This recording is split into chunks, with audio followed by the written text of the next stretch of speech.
মিথ্যা কথা বলতে তোমার একটু লজ্জা করতেছে না ওমর? ওরা যে সামিয়ার গেস্ট, এই কথাটা আমারে বললে কি সমস্যা হইতো? সামিয়া যায় নাই?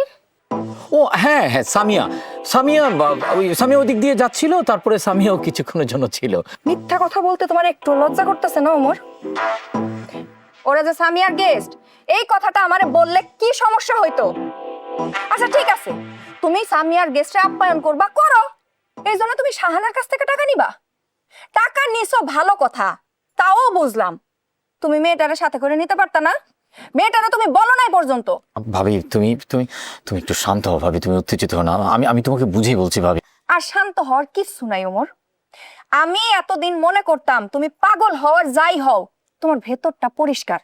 কিন্তু আজকে তুমি আমার সমস্ত ধারণা একদম পানি ঢেলে দিছো। আমার সমস্ত ভুল ভাঙা গেছে। তুমি খুব কষ্ট দিছো আজকে আমার ওমর। ভাবি ভাবি ভাবি ভাবি ভাবি তুমি আমাকে মাফ করে দাও ভাবি।